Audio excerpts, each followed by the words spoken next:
अस्सलामुअलैकुम। Horror stories के एक न्यू एपिसोड के साथ मैं हूं Mazhar Malik. Thank you so much and love you so much. आप सबके प्यार भरे फीडबैक का, मोहब्बतों का, दुआओं का। आज जो कहानी मैं आपको सुनाने जा रहा हूं, मेरी ख्वाहिश ये थी कि मैं आज जिस जगह पे गया हुआ था उसी लोकेशन पे बैठ के इस कहानी को रिकॉर्ड कर सकूं, क्योंकि एक छोटा सा व्लॉग भी बनाना चाह रहा था। मेरे एक बहुत ही प्यारे दोस्त हैं शाहजी, उन्होंने मुझे आज इनवाइट किया था। यूँ समझिए हम लाहौर जब ख़त्म हो जाता है, बिल्कुल लाहौर के बाद गांव शुरू होते हैं, तो वहाँ पे गए हुए थे। वहाँ पे मुझे उन्होंने बताया था एक दरबार है, और उस दरबार पे उन्होंने मुझे कहा था एक ऐसी ख़ास बात, जब आप वहाँ पे पहुँचेंगे तो आप ख़ुद कहेंगे कि आप कई दरबारों पे गए हैं लेकिन यहाँ पे मामलात कुछ और हैं, आपको ख़ुद ब खुद कुछ महसूस होगा। मेरे लिए बात इंटरेस्टिंग थी और मैंने कहा फिर तो मैं ज़रूर चाहूँगा वहाँ पे चलें, और वहाँ पे मैं ये ऑफ कैमरा स्टोरी भी रिकॉर्ड कर लूँगा और ड्रोन भी ले चलते हैं और ड्रोन से हम रिकॉर्डिंग भी कर लेंगे। ये मैं 2020 में अमेरिका गया था तो तब ड्रोन लिया था, और हाल ये है कि 2020 से लेके 22 हो गया है, अभी तक मौका नहीं मिल सका कि मैं उसको चला सकूं। तो ख्वाहिश पैदा हुई, चलो यार इसी बहाने, एक तो उन्होंने कहा वो ओपन एयर जगह है, हम वहाँ पे दोनों ड्रोन भी उड़ाएंगे और दरबार पे भी चलेंगे। जो कहानी मैं अभी सुनाने जा रहा हूँ ये मैं उसी दरबार पे बैठ के सुना था, लेकिन जब मैं आज उस दरबार पे पहुँचा तो उन्होंने बिल्कुल सही कहा था। वहाँ पहुँचते ही पहली बात जिसका एहसास हुआ मुझे वो ये था, इतनी ज़्यादा खामोशी है, इतनी ज़्यादा पुरसकून जगह है, ऐसे लगता है एक आप मतलब कोई ऐसा इन्वायरमेंट नहीं है कि कोई दुनिया से हट के हो, आम सही है जैसे दुनिया में होता है। दरख्त लगे हुए हैं, सफ़ेदे लगे हुए हैं, काफ़ी दरख्त हैं, जामुन लगे हुए हैं और एक दरबार है, लेकिन उस सकून, उस खामोशी, उस परिंदों की आवाज़ के साथ ऐसा लगता है दिन की रोशनी में, जहाँ पे बहुत ज़्यादा सिग्नल्स हैं, उस जिन्नात के, उस मखलूक के दिन में भी मौजूदगी की वेव्स, हैबत, सिग्नल महसूस होते हैं। तो वहाँ के जो गद्दी नशीन थे मेरे साथ खड़े हुए थे, तो मैं उनसे बातें कर रहा था। मैंने कहा सरकार, वो बड़ा प्यार दिया उन्होंने, हम उनसे मिले, मैं उनका इंटरव्यू भी दिखाऊंगा आपको। मैं आज रिकॉर्डिंग नहीं कर सका, उसकी रीज़न ये टेम्परेचर बहुत ज़्यादा था आज लाहौर में जब मैं आज रिकॉर्डिंग कर रहा हूँ। मेरी नींद की सी एक आवाज़ आपको महसूस हो रही होगी, उसकी रीज़न ये है कल रात जो गुजर गई है, एक तो आज रात है जो कल गुजरी है, और उससे पहली रात, ये दोनों रातों को मैं सोया नहीं था। रात सारी काम करता हूँ, पढ़ाई भी करता हूँ, एडिटिंग भी करता हूँ, मुख्तलिफ़ काम करता हूँ, तो दोनों रातें एक मिनट के लिए भी नहीं सोया था। और आज भी जो गुजर गई, सुबह हुई थी, तकरीबन मैं 7 बजे उनकी तरफ रवाना हो गया था। 10 बजे ही टेम्परेचर इतना हो गया था, बाहर निकले तो हालत ख़राब हो गई हमारी, बहुत शदीद गर्मी थी, इतनी ज़्यादा कि सांस नहीं आ रही थी। लेकिन वो गद्दी नशीन हमारी मोहब्बत में बाहर आए, उन्होंने मुझे विज़िट करवाया, दिखाया, तो उसकी बहुत सारी बातें थी। बजाय मैं आपको बताऊं, मेरी ख्वाहिश है कि मैं वहाँ पे दोबारा अब जाऊँ, कुछ वेदर ज़रा बेहतर हो तो वहाँ पे रिकॉर्डिंग करूँ, और आज की कहानी भी वहीं पे मैं सुनाता तो मुझे बहुत सुकून मिलता। अब लोगों को मैं दिखाऊंगा, मैं राज की रिकॉर्डिंग नहीं करूँगा, मैं ऑफ कैमरा रिकॉर्ड करूँगा, तो आप लोग खुद महसूस करेंगे वहाँ पे कहानी सुनाते हुए, ऐसे आपको इशारे मिल जाएंगे वाज़े तौर पे कि मेरी कहानी कोई और भी सुन रहा है। जिस तरह इस घर के अंदर बैठे हुए आपको अक्सर महसूस करवाती हो मखलूक कि हम यहाँ पे हैं, वहाँ पे भी वो मखलूक आपको दिन की रोशनी में महसूस करवाएगी कि हाँ, हम इस जगह पे हैं और अपना आप रिकॉर्ड करवा रहे हैं। जब मैंने उनसे कहा सरकार ये क्या है, इतना यहाँ पर तो इस वक्त बहुत ज़्यादा हैं, तो मुस्कुरा पड़े वो, और उन्होंने कहा आपका भी तो इसी फील्ड से ताल्लुक़ है, इसलिए जब आप दाखिल हुए थे तो मुझे पता लग गया था कि आपके चेहरे की मुस्कुराहट से मुझे अंदाज़ा हो गया था, एक तो अबू रखते हैं आप भी, और आपने इनको फ़ील कर लिया। तो मैंने कहा जी अगर आपकी इजाज़त हो तो मैं इनके साथ रिकॉर्डिंग और सारा कुछ। कहा जी बिल्कुल आप आएँ, और उन्होंने मुझे दावत भी दी। इंशाल्लाह मैं जल्दी आपको दोबारा जाता हूँ, दिखाता हूँ। तो अभी तक मैं सोया नहीं हूँ, बस अभी स्टोरी रिकॉर्ड करूँगा और उसके बाद मैं बहुत गहरी नींद कोशिश करूँगा सो जाऊँ।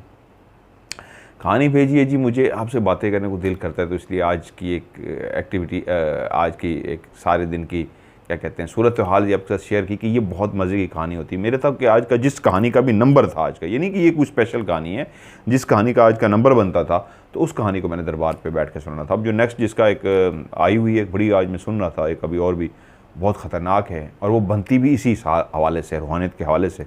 तो वो इंशाल्लाह मैं उस दरबार पर रिकॉर्ड करूँगा। इनका नाम है जी रोमन सैफ। इनका नाम है जी क्या, या दो नाम है जी, कहते मेरे मुझे जी रोमन भी कहते हैं और सैम भी कहते हैं। अब मैं आपको सैम के नाम से पुकार लेता हूँ, आपको रोमन भी कहते हैं। और इन्होंने जो कहानी भेजी है आगरा यूपी इंडिया से इनकी कहानी है। और आपसे मैं माजरत भी करता हूँ, आपकी कहानी आपने मुझे याद भी कराया। आपने कहा था जी लेट क्यों होगी, वाकई वो मेरी मिस्टेक है, आई एम रियली सॉरी। आपकी कहानी लेट होगी। आज तक वैसे किसी की कहानी मैंने लेट नहीं की, नंबर पे आ जाती है, लेकिन आपकी कहानी शायद मैं सेव करने में मुझसे गलती हो गई थी, तो इसलिए ज़रा लेट हो रही है आपकी कहानी। सैम की कहानी जी, सैम तो अब माशाल्लाह काफ़ी उम्र हो चुकी है उनकी, लेकिन ये उस वक्त की कहानी है जब वो कहते हैं मैं छोटा सा बच्चा था। बचपन की यादें हर इंसान के पास होती हैं, लेकिन गुज़रे खौफनाक वाक़यात मरते दम तक इंसान भूल नहीं सकता। मेरी ज़िंदगी में भी वो वाक़यात जो बचपन में मेरे साथ खौफनाक हुए थे, वो हर लम्हे में आंखें बंद करूं तो मुझे याद आ जाते हैं, मेरे सामने आ जाते हैं। वो ऐसे खौफनाक वाक़यात हैं। सैम भी कहते हैं मैं तीसरी या चौथी क्लास में शायद, अगर मैं भूल नहीं रहा, पढ़ता था और ट्यूशन पढ़ने के लिए मेरे घर से तकरीबन कोई 3 किलोमीटर के फासले पे, दो से 3 किलोमीटर का लफ्ज़ इस्तेमाल किया उन्होंने। मेरे दोस्त का घर था, तो वहाँ पे मैं ट्यूशन पढ़ने के लिए जाता था दोस्त के घर में। हम इकट्ठे ट्यूशन पढ़ते और उसके बाद मैं वहाँ से रवाना हो जाता। मेरे पास एक छोटी सी साइकिल थी, बच्चों को जो अमूमन लेके दी हुई होती है, तो उसी साइकिल पे मैं जाता, टाइम पे ही जाता और टाइम से वापस आ जाता। वो कहते हैं, क्योंकि उनकी कहानी जब मैंने अभी पढ़ी है, तो आज मुझे ये बातें मैंने क्यों शेयर की हैं आपसे, कहा ना कि मैं ये कहानी रिकॉर्ड करता। जिस जगह पे मैं गया था वो पुरानी कहानी है, जब वो दूसरी तीसरी में पढ़ते थे। आज तो माशाल्लाह उनकी काफ़ी ज़्यादा एज हो गई है।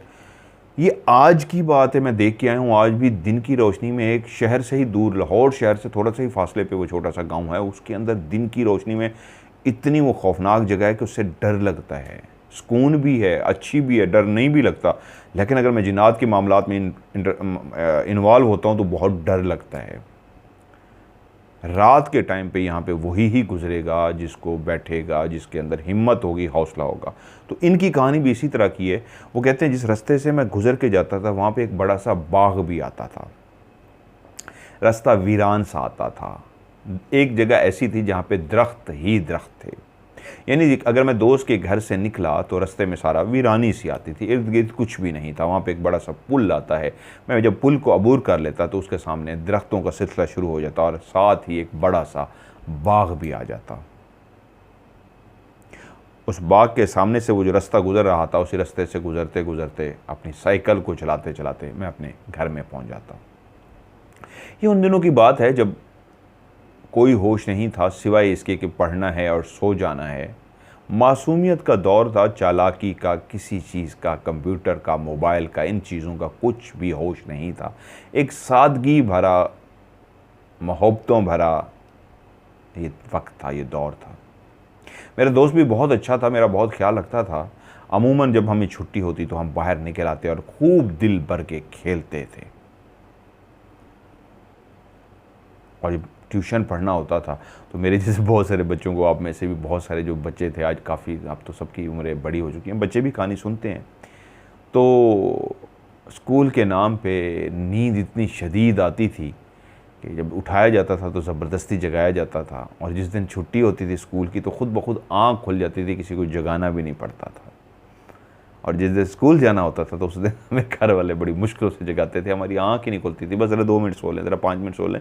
सोने की पोजीशन अभी भी मेरी ऐसी है, मैं जब अलार्म लगा के मैंने उठना हो, रूटीन नहीं, कभी जल्दी उठना पड़ जाए, तो मिसाल के तौर पे मैंने अगर दिन के 12 बजे उठना है, मेरे लिए जल्दी है क्योंकि मैं सोता ही सुबह 7, 8, 9 बजे हूँ, तो 12 बजे उठना है, तो फिर मैं क्या करूँगा, मैं पहला अलार्म लगाऊंगा 11 बजे, दूसरा लगाऊंगा 11:20 पे, तीसरा लगाऊंगा 11:30 पे, चौथा लगाऊंगा 11:45 पे, पाँचवा लगाऊंगा 12 बजे और एक आखिरी और भी लगाऊंगा 12:05 पे, और ये सारे अलार्म बजते हैं। मैं पहले अलार्म पे नहीं उठ सकता, जब पहला बजेगा तो उसको बंद कर दूंगा, चले अभी टाइम है, दूसरा फिर अभी टाइम है, तीसरा। जब 12 बजेंगे उसको भी मैं ख़त्म नहीं करता, कहता हूँ 5 मिनट, ये वैसे ही ज़रा बजेगा 5 मिनट बाद, तो फिर मैं जागता हूँ। ये वही बातें हैं जो बचपन में, ज़रा 5 मिनट तो सो लेने दें, ज़रा 10 मिनट तो सो लेने दें। नींद जो इतनी शदीद आती थी, क्योंकि स्कूल जो भेज रहे होते थे, स्कूल से तो हम भागते थे। अगर कहानी की तरफ आते हैं तो वो कहते जिस दिन हमारा भी इस तरह ही सिस्टम था, स्कूल जाना होता तो नींद गहरी आती थी, और जब छुट्टी होती थी तो नींद ही नहीं आती थी। धूप तब भी होती थी, टेम्परेचर तब भी होता था, लेकिन दिन को जिस दिन छुट्टी होती थी खेलने का भरपूर मज़ा आता था।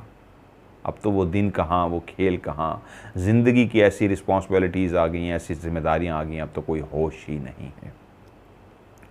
ज़िंदगी इसी तरह गुजर रही थी। मैं जाता और वापस आ जाता कि एक दिन मैं अपने उसी दोस्त के यहाँ ट्यूशन पढ़ने के लिए गया। ये अमूमन सर्दियाँ शुरू होने लगी थी, ये उन दिनों की बात है।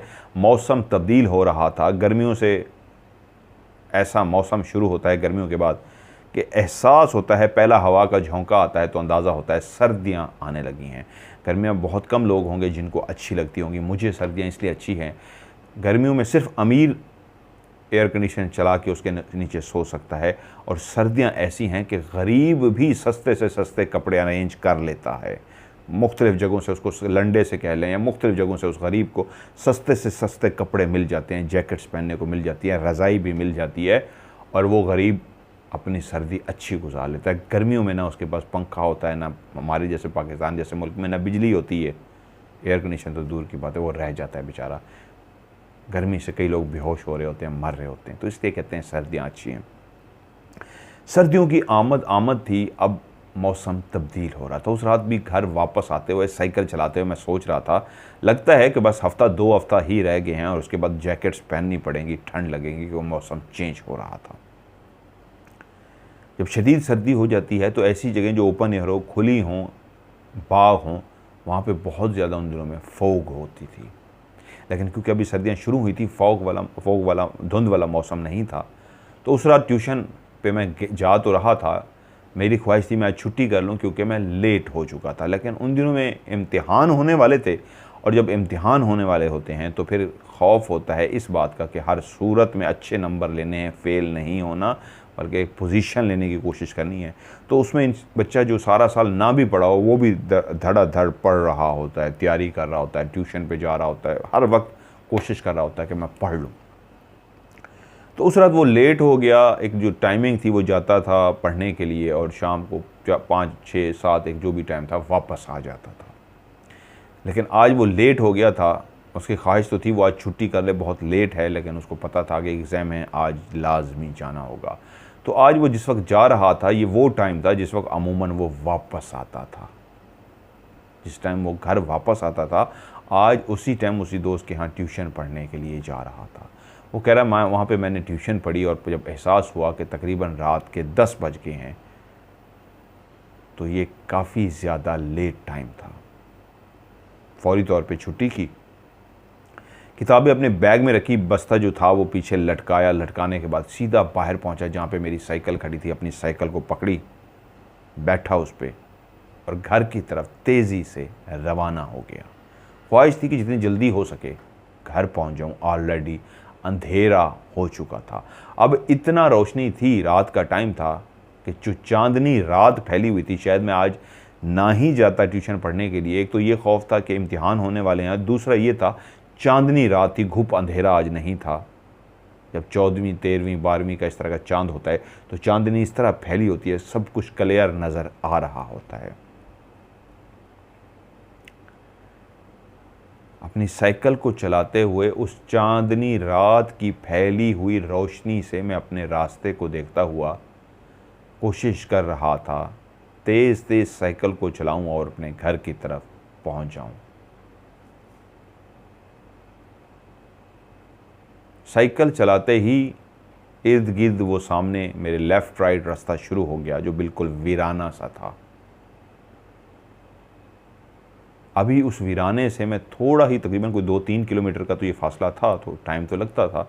अभी घर से, ट्यूशन वाले घर से निकले हुए थोड़ी ही देर हुई थी कि पीछे से मेरा नाम पुकारा गया। आवाज़ इस अंदाज में थी जैसे किसी ने मेरा नाम लिया हो।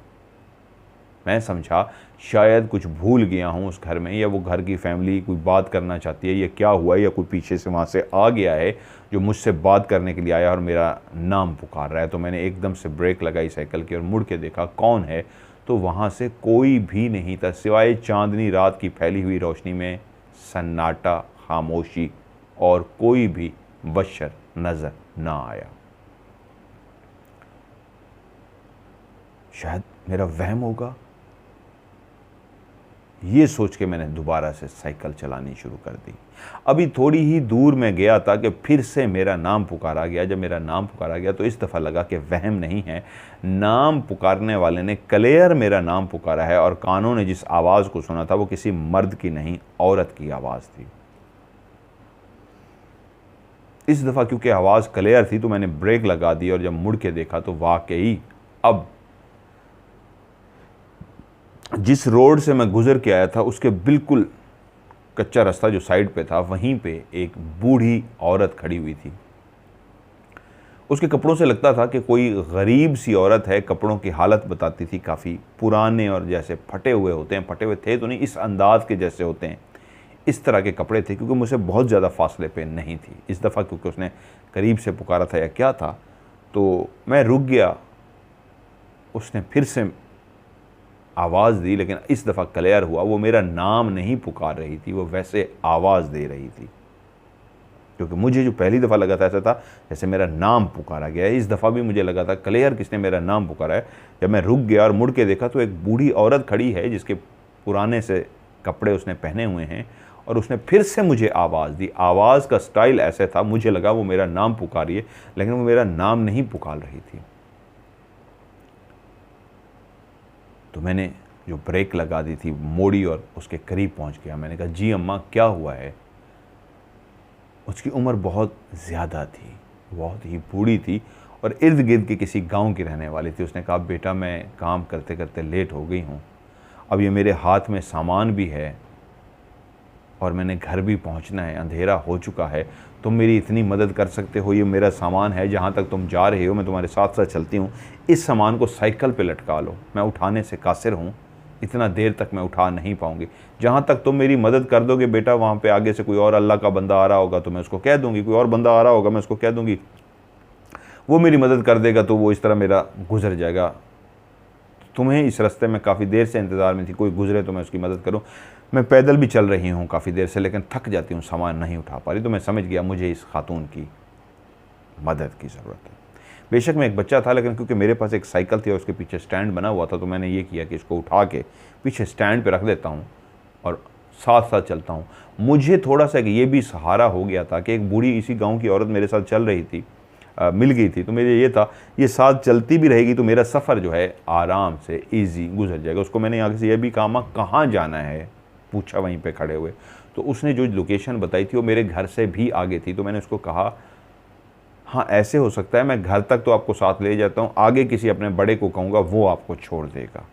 उसने कहा, इससे अच्छी बात ही कोई नहीं हो सकती, तो मुझे वहाँ तक ले जाओ, आगे किसी को कह देना मैं बूढ़ी अम्मा हूँ, मैं बूढ़ी औरत हूँ, मैं वहाँ तक नहीं जा सकती। वो कहता है मैंने उसका सामान उठाया और सामान उठा के साइकिल के पीछे वो जो स्टैंड टाइप होता है उसको खींचा और उसके नीचे उसका सामान रख दिया।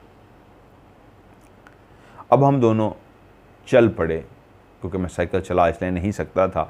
अगर मैं साइकिल चलाता तो अम्मा को बिठाने की तो जगह नहीं थी, तो मैं बहुत दूर चला जाता और वो बूढ़ी औरत स्लो चल रही थी,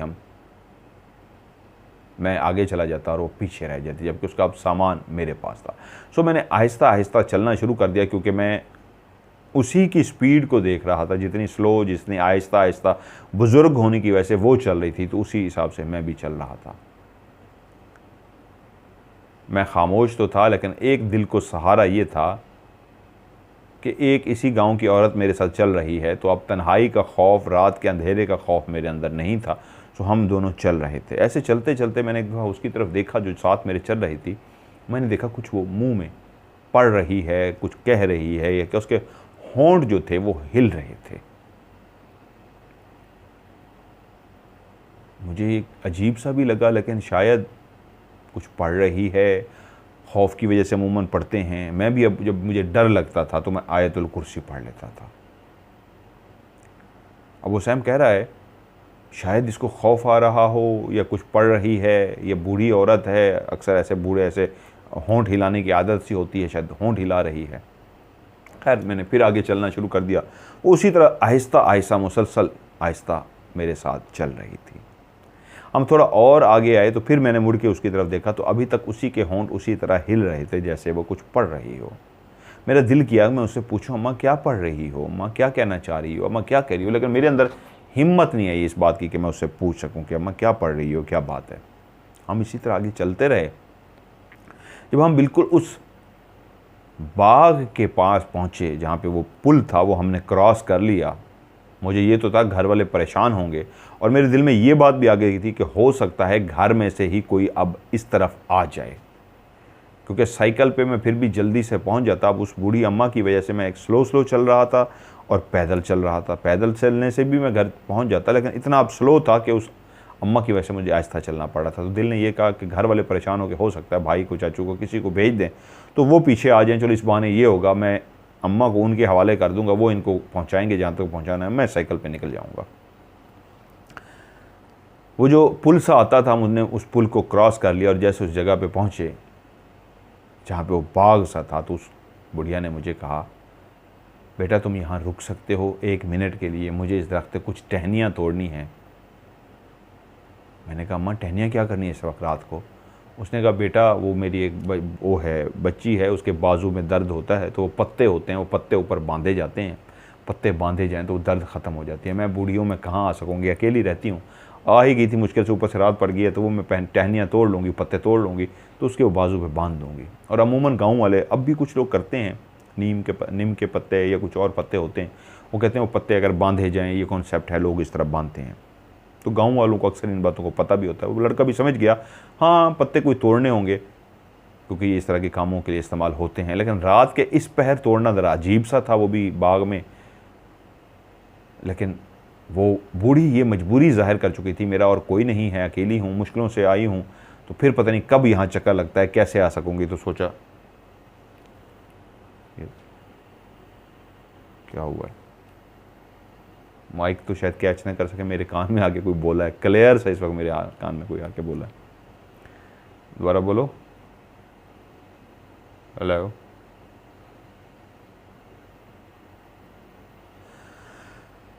उसने कहा ठीक है अम्मा आप, मैं जल्दी से आइएगा, मुझे पहले ही देर हो रही है, मैं ताकि घर वालों को फिर कह दूंगा, वो आपको आगे छोड़ देंगे, जल्दी से आप तोड़ के आ जाइए। साइकिल वहीं पे मैं खड़ा हो गया कि साइकिल के साथ अम्मा अंदर चली गई।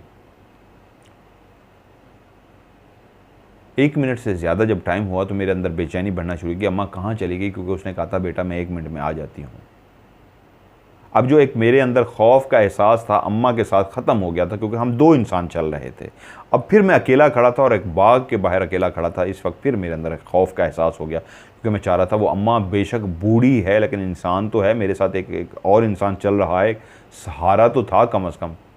अब वो अंदर चली गई थी और मुझे बाहर खौफ सा आ रहा था, कभी मैं इधर देखता और मैं कभी इधर देखता कि शायद कोई घर वालों में से ही कोई बंदा आ जाए मुझे लेने के लिए कि वो लेट हो गया, पता ही कहाँ रह गया, या कोई और आ जाए। तो कोई भी नहीं आ रहा था। जब मुझे उस जगह पे खड़े हुए कुछ और मिनट भी गुजर गए तो मुझे लगा साइकिल को यहीं पे खड़ी करूं और अम्मा की जाके अंदर मदद करूं, मैं भी जाके, कम से कम 2 हो जाएंगे मेरे साथ, एक वो भी हो जाएगी, खौफ भी मेरा ख़त्म हो जाएगा। मुझे अब डर लगना शुरू हो गया था अकेले खड़े होकर।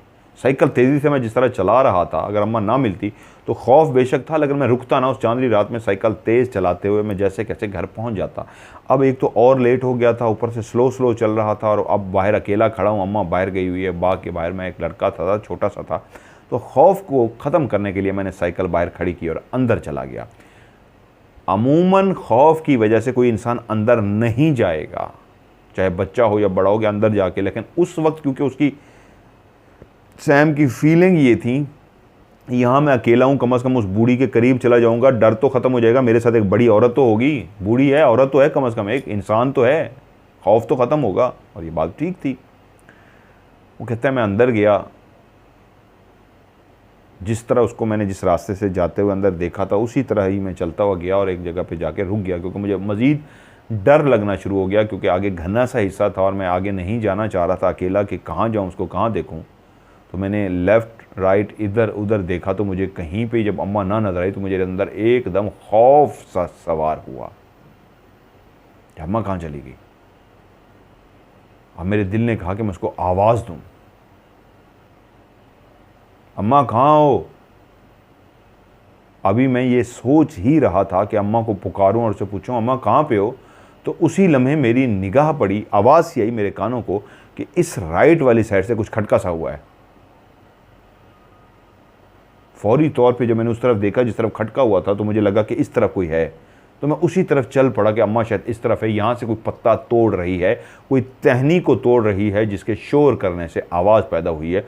उस वक्त आवाज़ भी इस अंदाज की थी जैसे किसी चीज़ को तोड़ा गया हो, और तोड़ने की सी आवाज़ थी।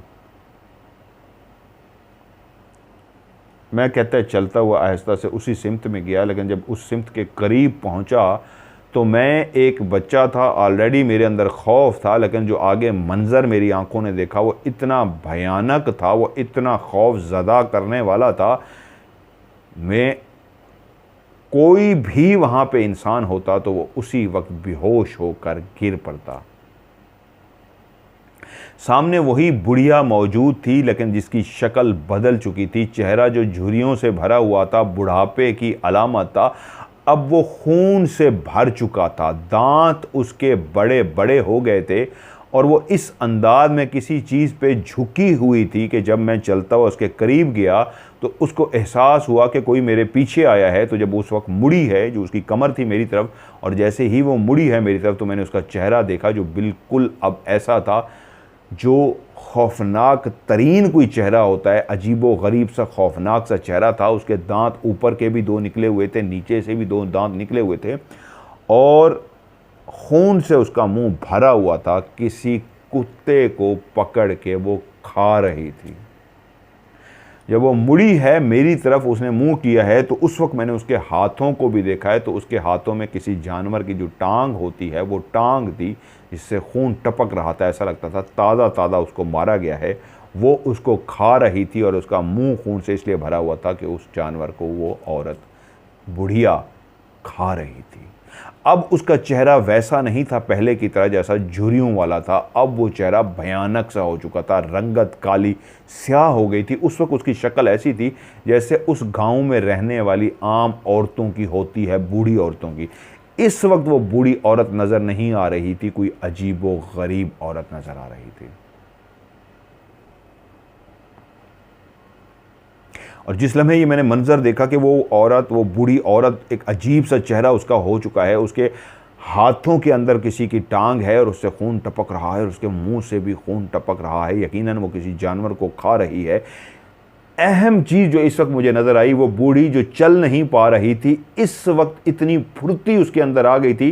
जब उसको एहसास हुआ मेरे पीछे कोई आया, और जितनी तेज़ी से वो मुड़ी थी, तो इतनी तेज़ी से कोई जवान औरत भी नहीं मुड़ सकती।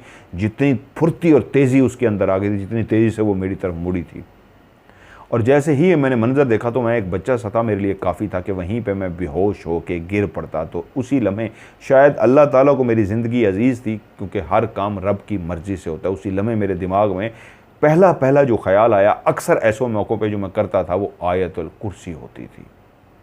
और जिस वक्त मुझे उस साइड पे खटका लगा था, तो बेध्यानी में उसी लम्हे मेरी ज़बान से आयतुल कुर्सी का विर्द जारी था। जब मैं उस तरफ बढ़ रहा था जिस तरफ खटका आया था, तो मैं आयतुल कुर्सी दिल ही दिल में पढ़ रहा था। और उस बुढ़िया ने जब मेरी तरफ देखा मुड़ी तेज़ी के साथ, तो उसके हाथ में मैंने जानवर की लेग भी देख ली, टांग भी देख ली। तो जैसे ही वो मेरी तरफ तेज़ी से मुड़ी, तो उसी वक्त वो जो आयतुल कुर्सी मैं दिल ही दिल में पढ़ रहा था, खौफ की वजह से, ये नहीं कि मुझे होश आ गया और मैंने पढ़ा, वो खौफ की वजह से वो मेरी ज़ुबान पर भी आ गई। यानी वो तेज़ी से मुड़ी, और जिस वक्त वो तेज़ी से मुड़ी, उसने मेरी तरफ देखा, उस वक्त तक मैं अभी दिल ही दिल में पढ़ रहा था। और वो इतनी फुर्ती से जब मुड़ी है, तो उसी लम्हे उसने देख लिया पीछे आ गया है, वो उसी तेज़ी से लपकी है मेरी तरफ। जब मेरी तरफ वो लपकी है, तो उसी लम्हे वो खौफ की वजह से वो जो आयतुल कुर्सी का मैं विर्द कर रहा था दिल ही दिल में, उसी लम्हे जहाँ तक मैं पहुँचा था, वो मेरी ज़ुबान पर भी आ गई। और जैसे ही मेरी ज़ुबान पे ही, वो अभी फुर्तीले अंदाज में, जैसे कोई तेज़ तरीन शख्स ज़िंदगी में भागता, इस अंदाज में कुछ ही कदम आई थी, लेकिन रुक गई, क्योंकि मेरी मुंह से ऊंचे आवाज़ में आयतुल कुर्सी का विर्द जारी हो गया था। वो जब वहीं पे रुक गई, तो मुझे एहसास हो गया कि मैं आयतुल कुर्सी पढ़ रहा हूँ। उसके बाद वो कहता है कोई मुझे होश नहीं, मेरी जूती वहीं पर रह गई और मैं मुड़ा हूँ। और उसके बाद जब मैं भागा हूँ, मुझे नहीं पता मैं कैसे भागा हूँ, मेरे अंदर कैसे हिम्मत आई है। सिर्फ एक चीज़ जो मैं अक्सर पढ़ता रहता था वो थी आयतुल कुर्सी।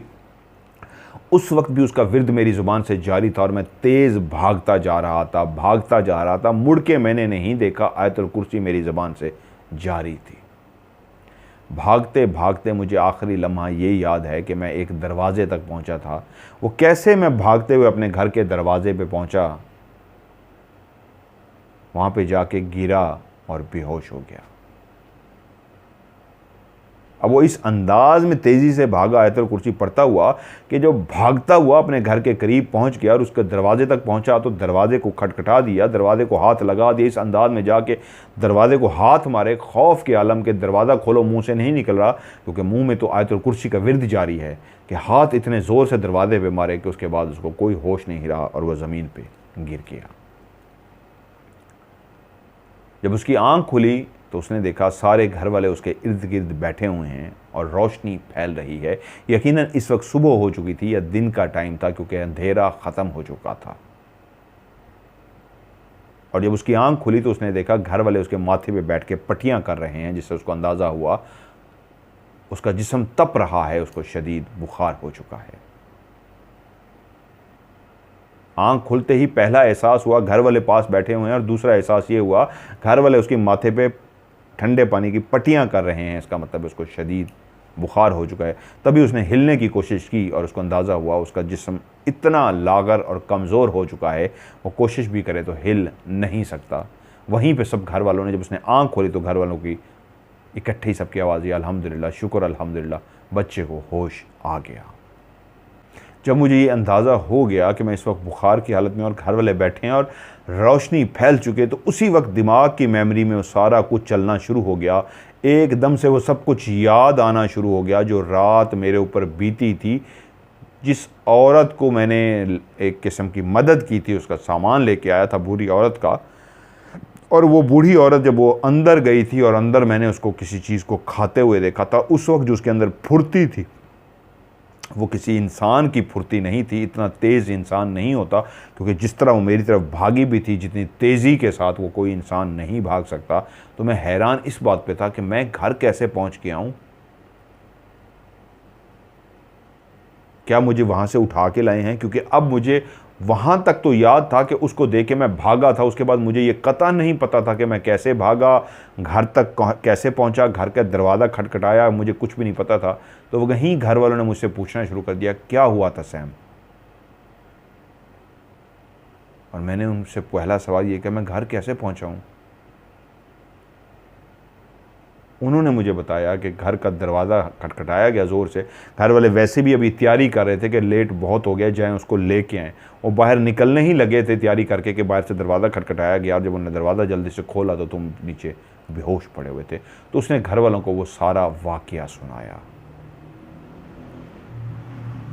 कि किस तरह मुझे रात एक बूढ़ी मिली और किस तरह मैंने उसको देखा। उसके बड़े बड़े दांत थे। उस वक्त जो उसका चेहरा था वो झुर्रियों भरा बूढ़ी औरत का चेहरा नहीं था, एक खौफनाक सा अजीब सा चेहरा था। थी तो उस वक्त भी वो इंसान, लेकिन बहुत ही अजीबो गरीब, ऐसी फुर्तीली इंसान हो चुकी थी जो उसने ज़िंदगी में नहीं देखी थी। घर वाले जब उसकी पूरी कहानी सुन चुके तो उसके बाद वो गए उस जगह पे जिस जगह पे उसने सारी लोकेशन बताई थी, वहाँ बताई थी। और उस जगह पे जब घर वाले पहुँचे तो वाकई जिस जगह पे उसने कहानी में सुनाया था कि जब मैं बाग में दाखिल हुआ, मैंने इर्द गिर्द देखा कोई नहीं, तो एक जगह से मुझे उस खटके की आवाज़ आई, कोई चीज़ तोड़ने की आवाज़ आई। तो वो शायद कोई टहनी तोड़ने के लिए गई थी, तो मैं समझा इस साइड से वो टहनी तोड़ रही है, लेकिन उस वक्त वो टहनी नहीं, उस जानवर की हड्डी को तोड़ रही थी। इतनी ताकत थी उसके अंदर उस वक्त कि उसने उस जानवर की जो टांग थी उसको इस तरह तोड़ दी थी। कोई इंसान इस तरह टांग नहीं तोड़ सकता। और उसी जगह पे जब घर वाले गए तो वाकई उसी जगह पे उसकी जूती पड़ी हुई थी। बाहर एक साइकिल जो वो रात खड़ी करके गया था वो भी अपनी जगह पे पड़ी हुई थी। और जिस जगह से वो भागा था उसकी चप्पलें भी वहीं पे पड़ी हुई थी। आगे जाके भी उन्होंने उस जगह पे देखा जिस जगह पे वो बता रहा था कि वो खड़ी खा रही थी, और कोई आवाज़ आई है, खा रही थी। उस जगह पे कुछ भी नहीं था, कोई जानवर नहीं था, वहाँ पे कुछ भी नहीं था। लेकिन ये बात तो उनको यकीन आ गया, बच्चा जो बता रहा था, इस तरह मैं गया, इस तरह खड़ा हुआ तो मेरी जूती भी वहीं पे गिर गई। एक बच्चा खुद से कहानी गढ़ नहीं सकता था, और दूसरा, अगर उसके साथ ऐसा वाक़या नहीं हुआ था तो वो बाग के अंदर उस वक्त रात के पहर क्या करने गया था, क्योंकि बच्चा इस तरह बाग में नहीं जा सकता था। लेकिन वो जो भी थी वो जा चुकी थी, उसके जूते भी वहीं छोड़ गई थी और साइकिल भी पड़ी थी, अपना सामान ले गई थी।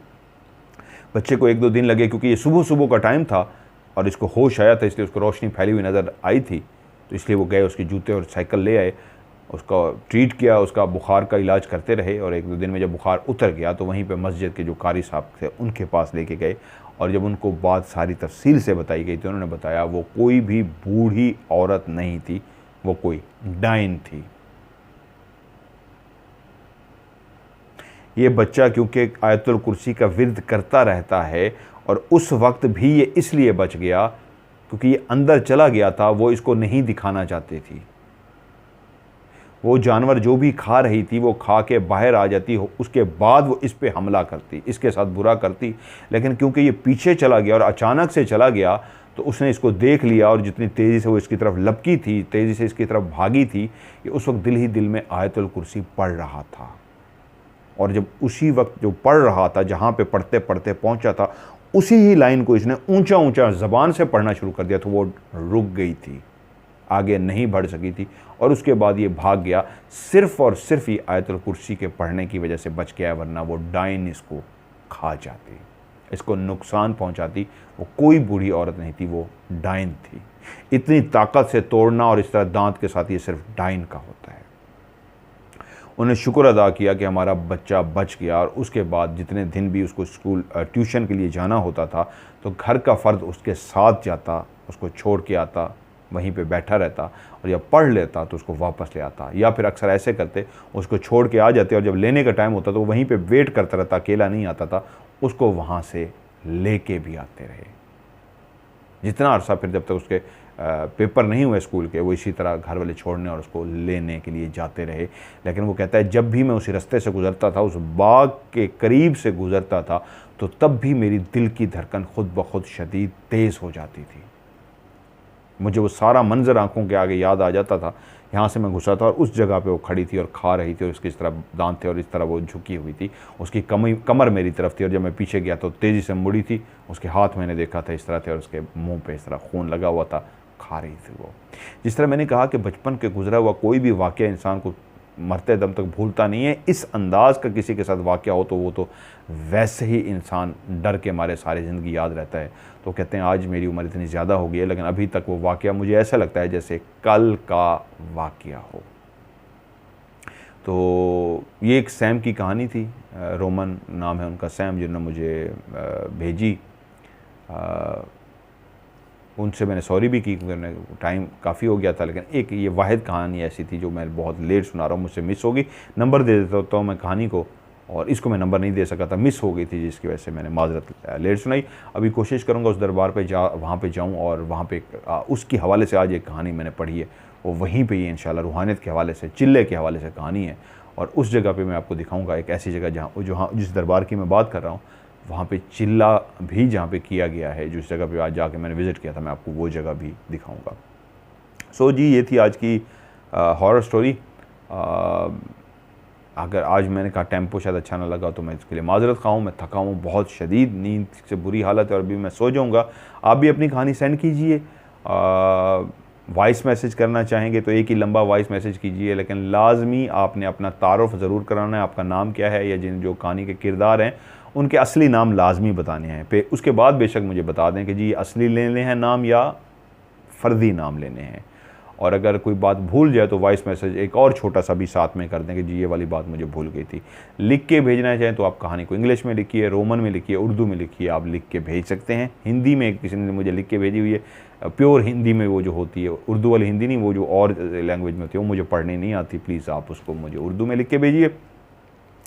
तो एंड में लफ्ज़ आप वॉइस मैसेज करें या लिख के भेजें, स्टोरी STORY, ये अलग से एक मैसेज करना, ये वॉइस मैसेज नहीं करना। अगर आपने मुझे वॉइस मैसेज भेजा हुआ है तो किसी ने असल में किया है ना, वॉइस मैसेज भेज के एंड में वॉइस मैसेज ही कर दिया, स्टोरी नहीं, आपने मुझे अलग से लिखना है लफ्ज़ स्टोरी। तो इंशाल्लाह उसको मैं अपने प्रोग्राम में शामिल करूँगा। और मेरा नंबर है व्हाट्सअप का +92313665 5550 मैं रिपीट कर देता हूँ, +923136655500। इस पर मुझे सेंड कर दीजिए। इंशाल्लाह आपकी कहानी को मैं अपने प्रोग्राम का हिस्सा बनाऊंगा। आज के प्रोग्राम से मज़हर मलिक को दीजिए इजाज़त। अपना ढेर सारा ख्याल रखिएगा। खुदा हाफिज़।